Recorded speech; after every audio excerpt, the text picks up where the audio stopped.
welcome Krishan Trotman to interview our guest author. Krishan is an executive editor at Hachette Books and has spent her career publishing books by and about multicultural voices and social justice. She's also the co-author of a completely delightful new Queens of the Resistance series of biographies, biographies of such powerful women as Maxine Waters and Elizabeth Warren. So welcome, Krishan. Thank you for being here. And then our guest author this evening is Lisa Selin Davis.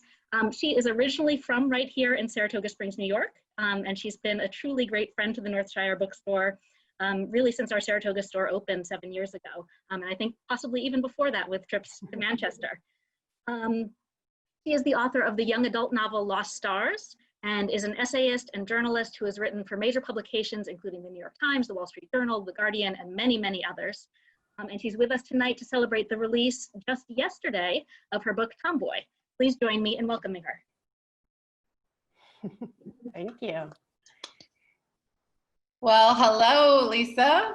Hello, Krishan. This is going to be a very unique experience for the both of us. I have never, ever interviewed my author, so I am so psyched and excited about this fun exchange that we're going to have. I don't really get to talk to my authors about their books in this way. I mean, usually we're pounding it out editorially, you know, through the beginning stages of the process, but never in this way can we go back in and talk about it together. So this is really a great experience for me, and thank you for having me. I'm so happy to be here, everyone. So yeah, I wanted to start out, I think maybe we should start out by saying, you know, how Tomboy, this beautiful, wonderful book that you've written, has come to be. And I'll just tell my side of the story. I was so in love with the proposal when you sent it in with your agent, Eve, who's fantastic. And I was excited because I am a mother of a 10-year-old boy. I didn't grow up with brothers. I did have a sister, and I was very familiar as an 80s kid, 80s, 90s child, about this word tomboy. But it seems like you and I had very different experiences with that word. And I mean, we look about the same age. So I was just like, Not. I thought it was fascinating how we see generationally how our position as girls and women are changing in the way that we define ourselves. And I also appreciated that I was not the only parent that didn't have a complete handle on the gender terms now and how we should talk about gender these days, or even understand it for myself. I felt very intimidated that I was always going to get something wrong in terms of the gender discussion these days. And I wasn't familiar in how to even embrace that with my child. So when I got your proposal, I was super excited. And I thought we would just start out by going back to how you actually came up with the concept of Tomboy. Because I know that was a pretty wild ride. It wasn't the most easy experience that people think of, oh, I'm going to sit down and write a book.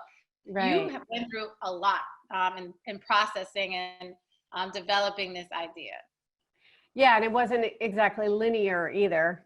But I just want to take a minute to say thank you very much to the folks at Northshire, hometown bookstore, for having me. And thank you to Krishan for buying my book, and to Sarah Falter at Hachette in the publicity department. And just people are really working so hard. And also to the publicist, Nicole Dewey, and Betsy DeJesus, and just all the people who've been working really hard in this really super crazy time to get the message out about this book. So just wanted to start with a thank you. And I started writing about this, I think, when my daughter was 3 or 4. And that was a very different time.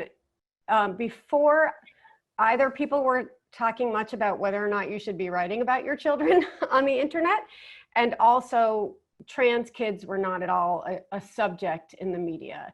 So I think I was kind of naive, and I first started writing about, oh, I have this kid who's doing something different, and I have all these feelings about that. And that was just went out into the world. It went up on Parenting magazine the day the website was closed. It was never edited, and it just didn't, you know, it didn't cause a big stir. And years went by, And my kid came home and told us that she was a tomboy. Someone had given her that word at school. And she said that was someone who liked short hair and sports.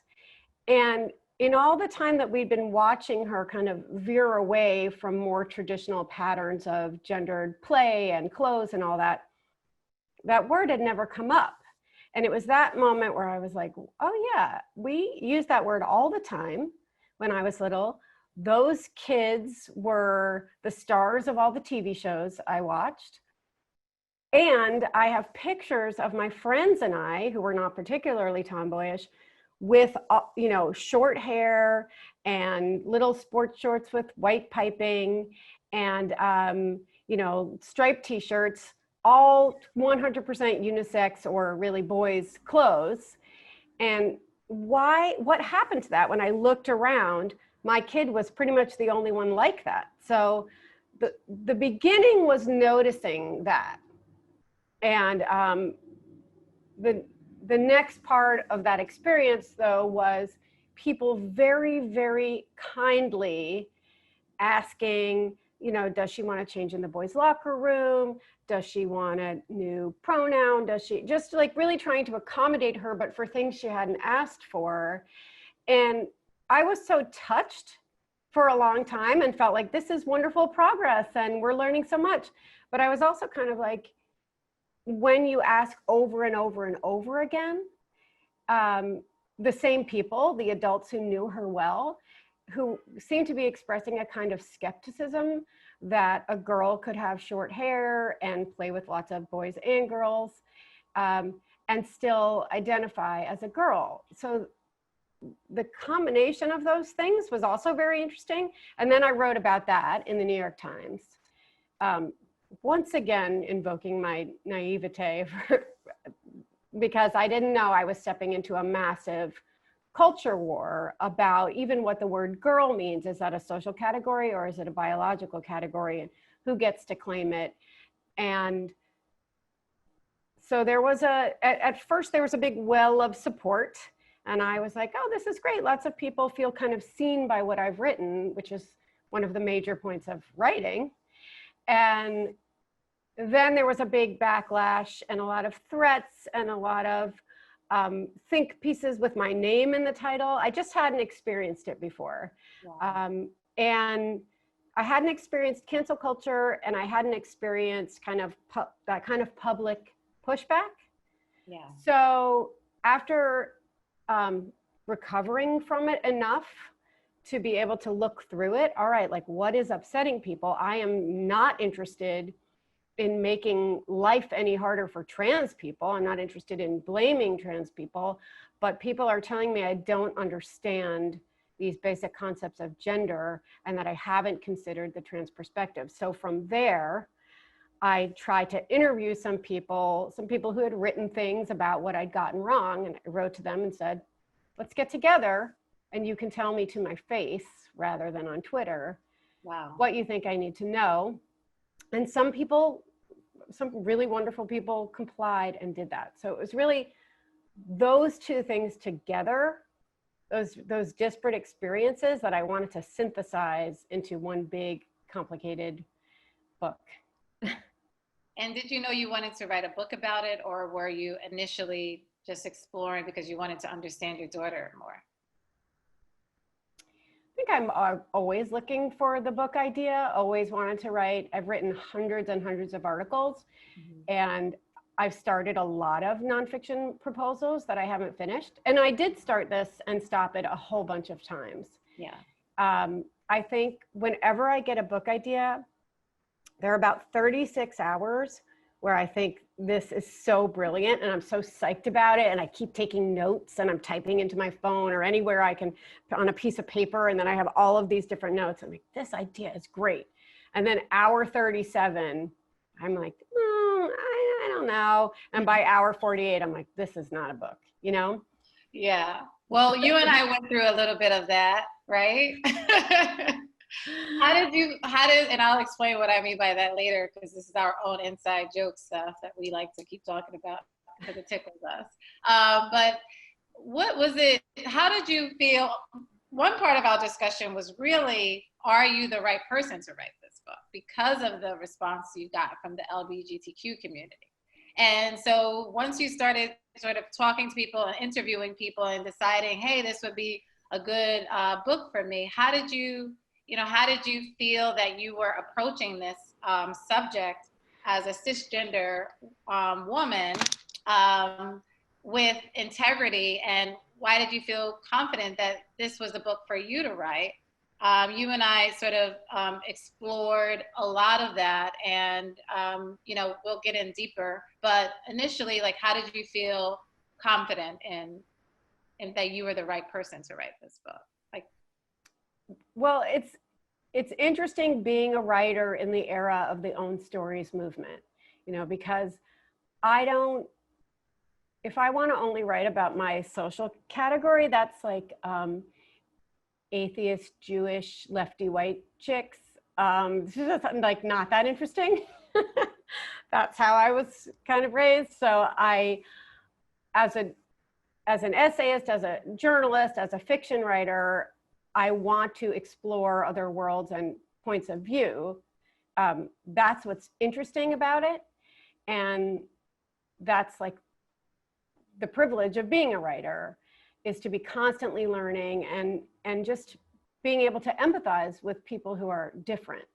Yeah. So what I really tried to do was marry the Own Voices movement with my own exploration, in that I interviewed lots and lots of trans people. I had sensitivity readers. I didn't always do everything they said, but I kept their remarks in my mind all the time, to be sensitive, to be careful, but to be still true to myself and my vision and my point, which I think is to create more understanding about the naturalness of gender diversity and kind of make room for kids like mine. And people kept saying to me, it's okay for you to write this because of your kid. That was kind of my card that I could hold up. But I would prefer to use my writer card, in that, like, we still need journalism and we still need these kinds of bird's eye views. But it's really, really important, I think, for writers with all different kinds of privilege to be aware of, if you're writing about a group with less power, if you're writing about a group that you don't automatically have their perspective, to make sure you consider that all the time as you're writing. So that was my goal, to write something that was both critical and inclusive. That's what I was trying to do. I mean, I guess what a lot of what our discussion was is, I think that this book is not a book about transgender. It's a book about all the ways we define ourselves as women, including, and it's inclusive of the transgender community. And I love the way that you are able to, you dive in deep in terms of the research, investigative, like there's different elements of the book that you pull together because you're also on a search to understand as a woman. And I think, to me, that's why this book is so appealing, because it appeals to parents. It's not a parenting book, but it appeals to parents who are trying to understand their children, where they are today, and their friends and environment, and how they're thinking about life differently from past generations. But it's also, helping us really understand ourselves. And I just thought a lot of the compelling stories in the book were your own experiences, really trying to help the reader see how it has really shifted in terms of, you have a whole chapter on the pink and blue divide. So we talked a little about that. I didn't know anything else but pink. I don't know a time when girls were not like totally obsessed about pink, and you grew up in a different time in a different situation. Do you want to talk about how the sort of pink and blue divide developed, and actually just tell our audience like what that is? Yeah, so up until about 100 years ago, kids were having what we would think of today as kind of radical gender neutral childhoods, in that they were being dressed the same in what we think of as feminine clothing. You know, up until they went to school, they would all be wearing dresses and they would all have long hair. And they had this kind of bubble period where no one wanted to talk about their actual biological sex. And the reason was that thinking about the like bodies of the kids would make people think about being like adult sexual beings. So that was discouraged. So you just didn't want to think, they were just kids and they were dressed according to age and their toys weren't gendered. It wasn't important to know the sex of the kid or to emphasize it. And it was very surprising to me when I learned why that first shifted around the turn of the 20th century. And that had to do with evolving understandings of homosexuality and people starting to think not about like homosexual acts, but that as a category of a person. And then the idea that, you know, you weren't born gay, your parents could make you gay via their parenting. So the prevailing ideology of child psychologists was dress your little boys like little men so they won't be gay. Wow. And incredible. Yeah, so that's where that tradition comes from. And pink and blue weren't a big part of that in the beginning because pink was, first of all, it was a hard color to produce, so dye technology had to evolve. And then when there was more money in the economy and the technology evolved and they could make clothes and more colors and they were manufactured instead of sewn at home, then there started to be a discussion as we started emphasizing the difference between young boys and girls of which colors are for which group. And blue was often associated, especially light blue, with the Virgin Mary. So that was thought of as a girl's color sometimes.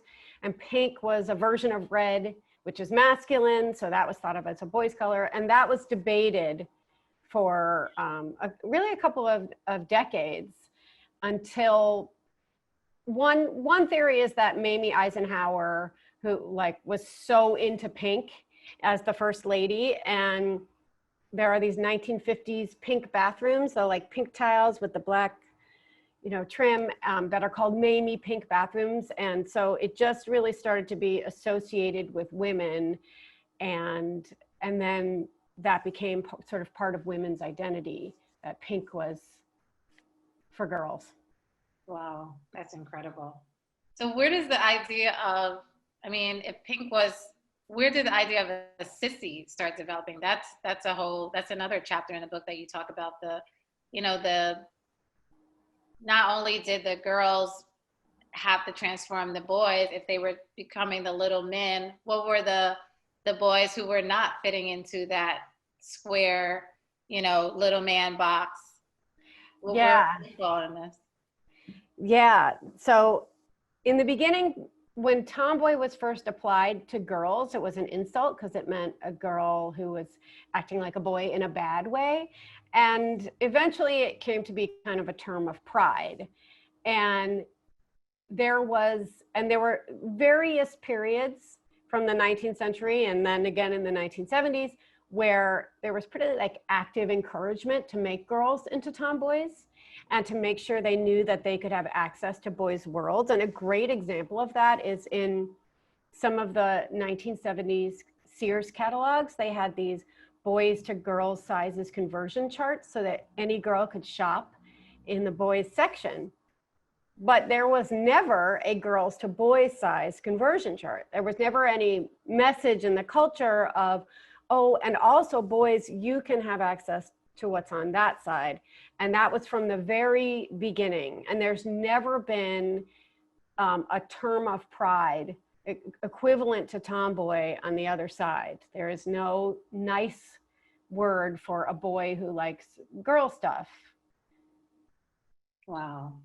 So in your research, since you explore every sort of facet of this, psychology, biology, where have you landed on tomboys is it a psychological thing, biological, how much does biology play into this?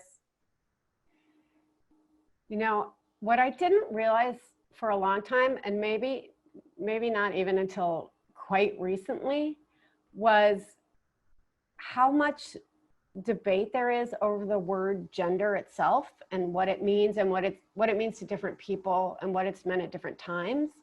And so there are lots of people who say gender is a construct, meaning gender is stereotypes and societal norms, and it's all made up, and it's something we impose onto people to oppress them. And then we have people who feel that the word gender is really about gender identity and how masculine or feminine you are is biological, and it's not a construct. And some of this misunderstanding about the word gender is what is fueling certain culture wars. And I think it's pretty clear. Well, the main thing that's clear is that nothing is clear. I saw scientific research, the same research interpreted in completely different ways by people who had different definitions of the word gender. And I saw people making certain arguments and compiling all the evidence to further their argument and ignoring anything that interrupted it. And I didn't want to do that. I wanted to mix it all together and say, look how messy this is. Look how hard it is to determine what's biological and what's constructed, because we raise children so differently that we don't have really a way to know what is just from biology. Yeah. And what I think we know enough that biology is influenced by your social experience. The brain is a plastic organ that changes with experience, that you have some natural tendencies that are shaped by what happens to you, that how you play and who you play with. And it's biology and culture interacting over the course of a lifetime in a body, in a culture, in a family. And I really want it to be complicated and ambiguous and okay that it's that way. Yes. So do you think that the answer is to be gender neutral? Are you finding that there's more power for women when we are sort of, I guess we say in the book, non-conforming? Just forgive me if I mess up the terms, but how do we live, if it's a complicated system, how should we be looking at in terms of what we need to change about the way we're thinking or talking to our children about gender? How do we live within this complication? That's a good question. And I keep saying that I feel like this book is less about providing answers than it is about helping people ask questions, because they've accepted a lot of things as fact that we should be questioning. And we can decide how much we want to participate in this system, in this gender system, and in the gendering of childhood. So I think as adults, a lot of us feel liberated to express gender however we want. We can have whatever haircuts we want or wear whatever. There's plenty of movements for adults to be free. But I think without realizing it, we've imposed this rigid pink-blue divide onto kids. And I'm not talking about gender identity. I'm talking about gender in the other sense of the word, in that we've told them that they should play with certain toys because of their sex, that they should play with certain friends, that they should have certain personality traits. We're reinforcing it, we're treating them differently. And we've actually really narrowed the boy and girl box so much that there aren't that many people who can fit into it. So my idea was that we should just stop gendering the material worlds of children. And the psychic worlds, like stop saying girls are like this, the girls are kind and boys are rowdy. I mean, I was in a small group yesterday on a Zoom talking to 5 people, and 2 of them said, oh, I have a gender nonconforming son, meaning I have a son who likes to do things that are marked as, you know, feminine. And I was like, really? That's 2 out of 5 people, and the other people weren't parents? I mean, it's so common that, like, making it remarkable, we shouldn't have to. And so if we stop saying having, you know, girls' pens and boys' bikes and girls' personality traits, then we can just let kids have access to all that stuff and develop into good human beings. And I think it sounds radical to people, but I actually think that the hyper-gendering of childhood is really quite radical in itself. Yeah, I agree. It's strange. Yeah. It's hard to break out of it, honestly, because I don't consider myself where you are, because I'm part of the pink, the pink boom, and I conform to it. I love pink. And I mean, let's just be real. I mean, do we like pink or do we not like pink? You know? Oh, no, we like pink. Yeah. Yeah, pink is for everybody. So one of the things that happened in the 1970s, when there was a real promotion of tomboyism, and as feminists were procreating, and there was, you know, feminism percolating through the air in popular culture, the message to girls with those, you know, conversion charts and all that stuff was have access to boys' worlds. But inherent in that message was also reject all the things that are marked as feminine, reject pink, use girly as an insult, and leave all that behind. When actually, for me, the message is all the stuff of childhood is for everybody. So we do not reject anything that is marked as feminine in this household. We don't reject anything because it's for girls. And we don't believe that anything is just for girls anyway. And that includes pink. And I don't love all shades of pink, but I love most shades of pink. Mm-hmm. And both my daughters have pink clothes, and one of them often has pink hair, the more masculine one. And it's really hard to change the culture, but there are a lot of people working on that by trying to create, you know, clothes for boys that are like pink t-shirts with unicorns, and work on lessening the gendering of toys so that kids can develop the skill sets associated with those toys. And what we do in our house, I mean, my main version of parenting involves ranting. So I'm just like, we are not going to do that. You know, I just don't want to participate in a system that, especially that has its roots in homophobia, but also has its tentacles in limiting the healthy psychological development of children. I just don't want to do that to my kids. So I was going to ask you, how does culture play into this? Because I know a lot of our audience is probably thinking that, and in terms of growing up in homes with very specific cultural norms, and, you know, trying to sort of navigate even our children outside of that is hard, because, you know, their grandparents and their aunts and uncles are still spilling the same sort of propaganda about gender. So yeah. How does culture, like, how does race play into it? I know there's we discussed a lot when developing this book, the difference of experiences between Black tomboys, and how that may have differed from being a white tomboy. Yeah, there's a lot of research and lived experience about different sets of expectations for Black girls and white girls. And so for a lot of white girls, being tomboyish and like being sassy and being kind of traditionally masculine and being tough is, oh my gosh, that's so cute and that's so great and she's so empowered. And then for Black girls, it's, you know, you're overstepping your boundaries and you need to be punished and you need to be put back in your box. And we see that in the statistics about how Black girls are punished in school versus white girls, and often way more for the same behaviors.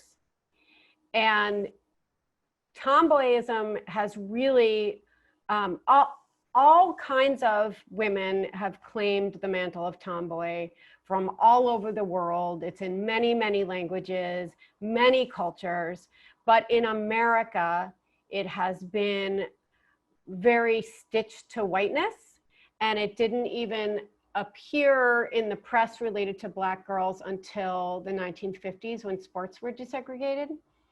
So, and it didn't appear in the Black newspapers either. So it was very much rooted in that discrepancy between what's encouraged for Black girls and white girls, just two totally separate standards of acceptability. Wow, wow. Yeah, my sister was a tomboy, which is another reason why I related to this. I remember you saying that. Yeah, she's still at her heart, at her core, she still has the same values. And what are some of the sort of values you think that, you know, a tomboy, there's a whole section in the back of the book. This book is not, again, just for children or just young women. You have like an entire part 3 of the book is about adult tomboys and what that life is like for them. So how do you see these traits developing into adulthood and how these women are presented to the world and what their challenges are? Well, that's a good question, because I think, like many people, I think when our kids started going in this direction that surprised us, I think we were worried. And I don't know that we know what we were worried about, but I think that was the first emotion that bubbled up of just like, I mean, I feel like I come from a family of nonconformists in all kinds of ways, but you're looking around and almost every other girl in preschool is doing one thing and your kid isn't, and you're thinking like, well, what's going on? And I get letters from parents all the time saying, my kid is gender nonconforming, what should I do? And after doing all this research, I started responding to those letters with, you should congratulate yourself, because wow, childhood gender nonconformity is not a predictor of any particular outcome, but the thing that I kept seeing over and over and over again was a connection between tomboyism and self-confidence. wow. And there was research that came out last week that tomboys, and then whatever we want to call the boys who are rejecting gender norms, also do better academically. So when I started looking into the research about what happens to them later, who do they become, I was like, oh, they become, you know, David Bowie, they become Virginia Woolf, they become like, you know, the most creative people in the world, because psychological androgyny, that is having masculine and feminine traits, which of course we marked as masculine and feminine, God knows why, that, you know, that's really connected to creativity, and gender norms, abiding by gender norms, are really connected to the things we've been talking about in the culture about toxic masculinity or about like eating disorders with girls. So hewing to gender norms tends to be bad for children, and rejecting them tends to be good for children. So if your child is doing that without you pushing them to, you know, you should be psyched. Wow, that's fantastic. That's so inspiring, Lisa. I think the audience, everyone's smiling. Like, I've turned them off. I don't know who's here. You know, so what was it like for you to, you know, you had done all the research, you interviewed all of these people. Was there anything that you experienced while you were writing the book? Like, what was the writing experience like for you? I know that, you know, I was super forward talking. So basically, everyone, Lisa came to me with the manuscript, and there was like a 50-page dictionary. It wasn't 50 pages, but that's how it felt to me. I felt weighed down by this dictionary that she was going to put in the back of the book of all these like terms and everything. And I was like, please don't do this. But I think you just had learned a lot and experienced a lot. So what was the writing process for you like? It was so challenging. And also, if you recall, I did not have a lot of time to write it. Ironically, we ended up holding it all these months. So I could have had, there's so much more I could have done. Yeah. But it was very rushed, and I wasn't on top of the material. So in the beginning, for months and months and months, I was just putting everything I had learned into these documents. And at one point, it was 95,000 words, which is way beyond what the contract allowed for. And because I had just put everything in there, and I didn't know how to get on top of it, and I didn't know what I thought about it. Yeah. Which is very unusual for me to not have a very strong opinion about something. Even if I don't know anything about it, I tend to have a strong opinion. So, you know, when I'm writing articles, I feel like there are two kinds. Like I come up with the opinion first and then I fill it in, or I'm just researching something and I find out the facts and I arrange them. And this needed to be both. But I hadn't processed or synthesized the information. And I also didn't know, you know, I'm not a historian, I'm not a neuroscientist. And so I had to get lots and lots of people to help me. And I got lots of peer review, especially in the scientific sections. And the people whose research I wrote about, a lot of them very kindly then went through and said, like, you're not using this word correctly, because it just was, I didn't have the training for some of the things I wrote about, but I also knew that I knew how to write. So yeah. You were really good at taking criticism, because sometimes you would forward me their thoughts and I would good at it? Oh, I think my husband's in the other room. You handled it so well all the time. And I was just like, oh, write your book, write the book you want, Lisa. Yeah, you did. You kept telling me not to worry about the critics. And I did really, I think that was a hard line to ride, between trying to be concerned about not making vulnerable people more vulnerable, and like catering to opinions or ideas that I don't necessarily, you know, jive with completely. But once I figured out my message, which was about embracing ambiguity, about letting children explore, and about celebrating gender nonconformity and not freaking out about it, just being psyched about it and trying to get the rest of our culture to participate in encouraging it, then it became much easier to cut out the 30,000 words that I ended up having to cut, which is that is a painful amount to cut, but it took a long time to get on top of the material enough to see what could go. Yeah, I think once you understood like what your message was, I think that's a lot of the conversations we had is, okay, what do we want to give the reader? What do you want the reader to take out of this? You have all this information. It's totally changed your perspective. How can we package it to inform without oversharing and in the index or whatever? Oversharing. And what is actually your message? Like, what is it? I think in nonfiction, I always push authors, especially in narrative nonfiction like this, like, what is it that you actually want me to close the book and take away and add to my life or my knowledge or experience from spending these 300 pages with you?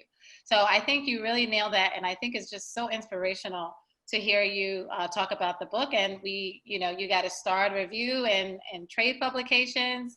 You have Peggy Orstein, who wrote a blurb on the cover that says she could not put down the book.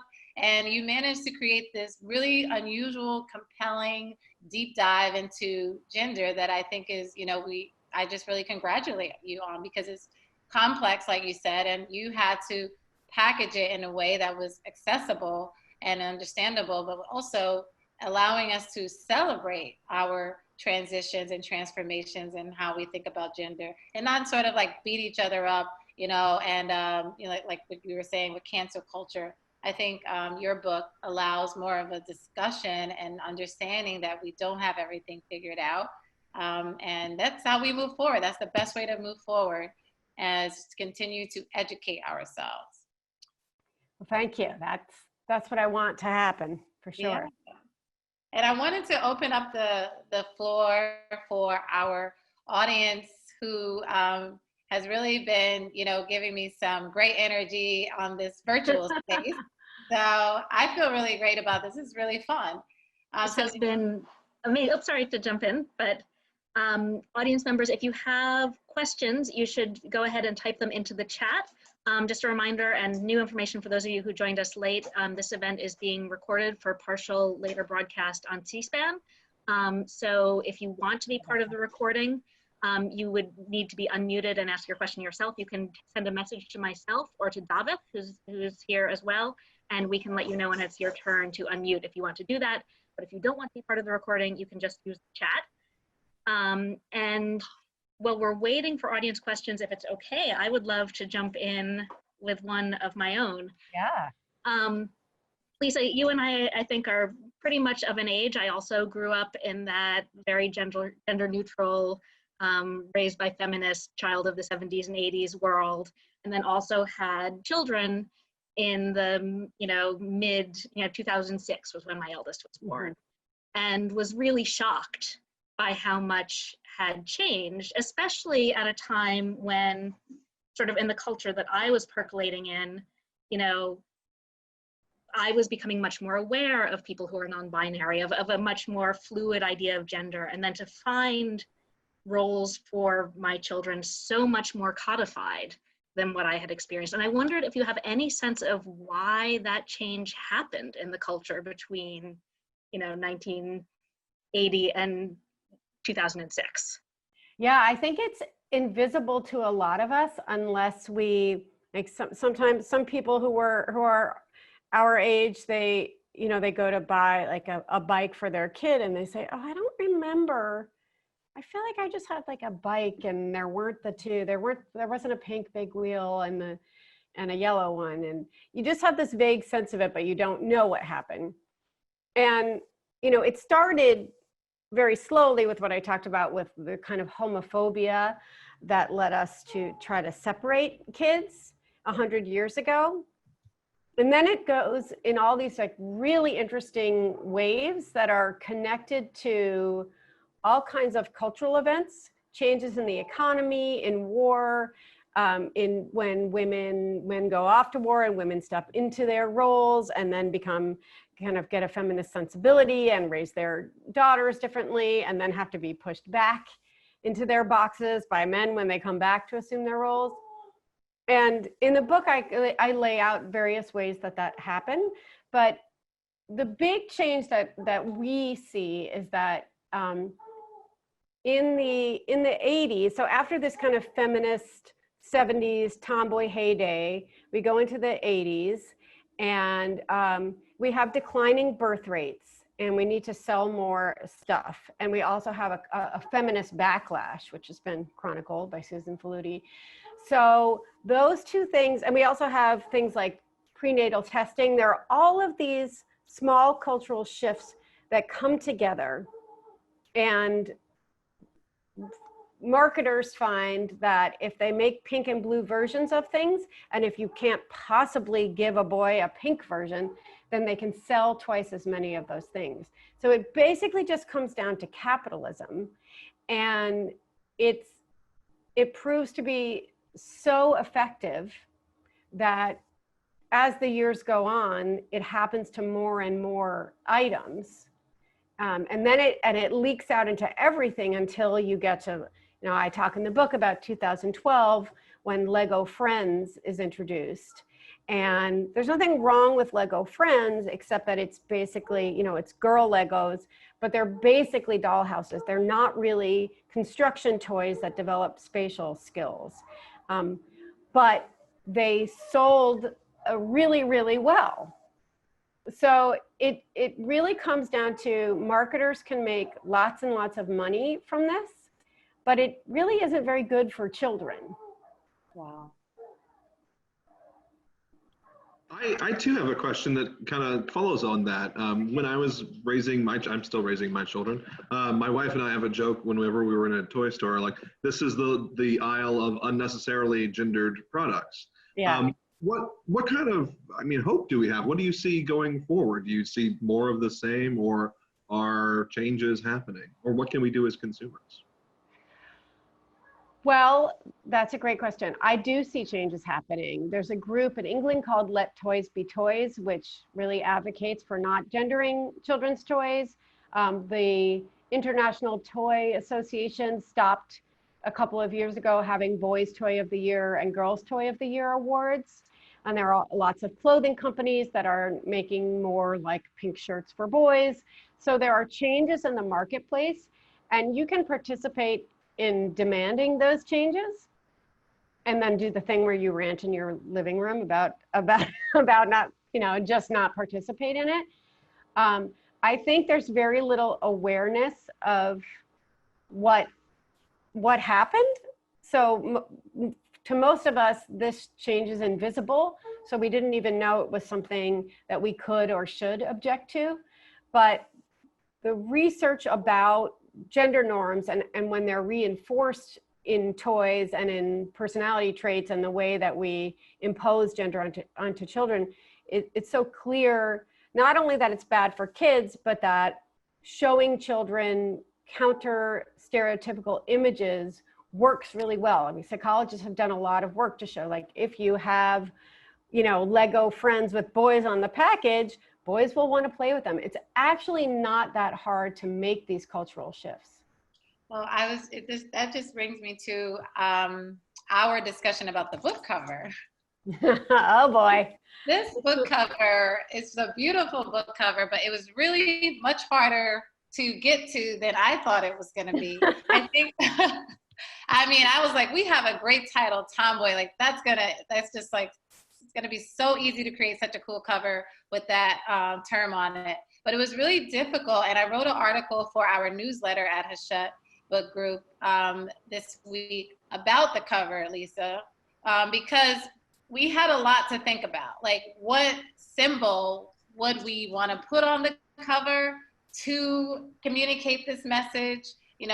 I don't think you really liked sneakers at first. You didn't really get, Krishan, why do you like Converse?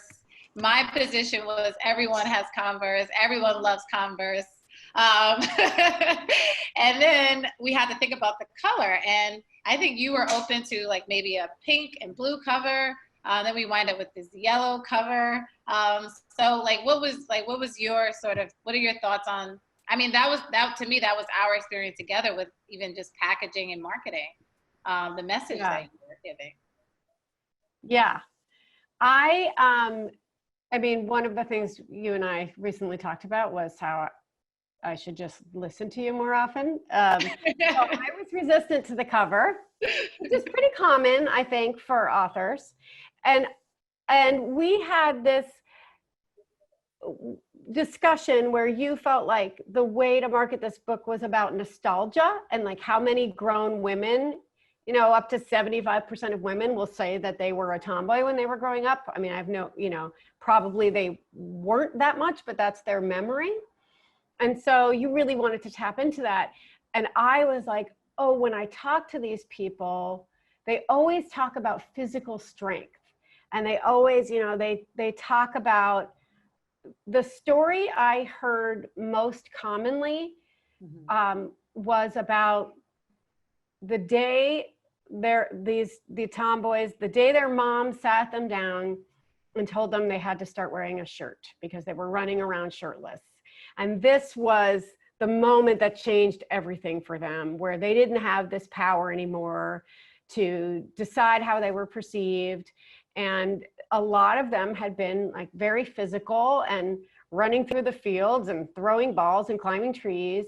And so their memories were about strength. And I think I wanted to communicate that, but we also had this problem of wanting to really have something that was super inclusive racially and geographically. You wanted to have something that that included everybody. Yeah, it was hard for us to pick. We explored different women and a combination of women, but it was still really hard because even with not only thinking about racial inclusion, but tomboy, there's different sort of tomboys as you'll see in the book, there's no one tomboy style. There's different, there's just different ways to go about it. We had to also include transgender things. So it was like really hard to sort of package it. So I can see why the marketing piece is going to continue to be a journey. But I think as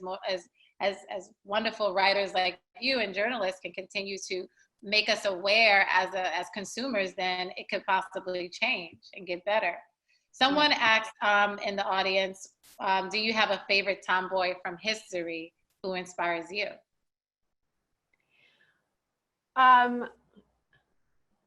Well, I wrote a lot about Joe Polnicek from The Facts of Life, which was a kind of ridiculous 80s sitcom about a girls' private school, boarding school. And, but it was also like a very early attempt at diversity. So there was a kind of a fat girl, and there was a black girl, and there was a super rich white blonde girl who was kind of the villain. And then there was the working class Joe Polnicek who, fixed her own motorcycle, and she wore a leather jacket, and she had a cool hairstyle.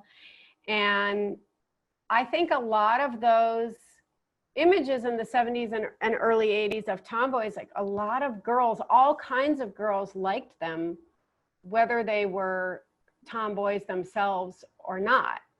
But I also, thinking back on it, the dichotomy between the kind of heroine and the villain, that the villain was the traditionally feminine, super blonde, super rich woman who was mostly horrible. And Joe misbehaved also, but she could do things like fix a motorcycle. Yeah. There's really no comparison to that. But I think it also shows how those tropes of the girly girl and the tomboy were always pitted against each other. And in a way that was kind of a false dichotomy. Like, you can actually, kind of going back to your question about women and liberation, what adults today, I think we're aware that you can be as feminine as you want, traditionally or stereotypically feminine, and be powerful, and that you don't have to choose a side. You don't have to sacrifice any parts of yourself once you're an adult. And I guess the idea is to make children have that message too. Exactly. Someone asked a really interesting question. I don't know, I want to know what your answer is to this. Alex asks, how can Kamala Harris, or what she represents, move the needle on the conversation about over-gendering of childhood? What's your response to that, Lisa? Well, I said this yesterday. So 2 days ago, my stepfather wrote to me and said, how many of these VP picks were tomboys? And, oh, that's something, a news hook, you could write something. And I looked, and I through lots and lots of news articles, and I could only find that reference for Susan Rice, who was super, super sporty. So I didn't find any references to Kamala Harris as a tomboy. So I just saw this clip going around of her at the Kavanaugh confirmation hearing for the Supreme Court, saying, can you think of any laws that restrict male bodies the way we have all these laws that restrict the freedoms of female bodies? And he can't say a word. He has no answer. She has completely stumped him. And it's such a brilliant moment that it made me have so much faith in her, that, she is going to be able to be a great role model for kids. Yeah, exactly. Of all genders. Yes, she is. Is there anything that you want to sort of leave us with this evening about maybe something that surprised you doing your research, or maybe what you hope to see since we're talking about politics, the politics of all of this? I know you mentioned marketing and consumerism, which are really important, but is there anything that you want to leave us with in terms of what you would like to see more of, or even for us to incorporate in our lives, like action items that we could do, or, you know, positions that maybe you encourage us to take to further your message?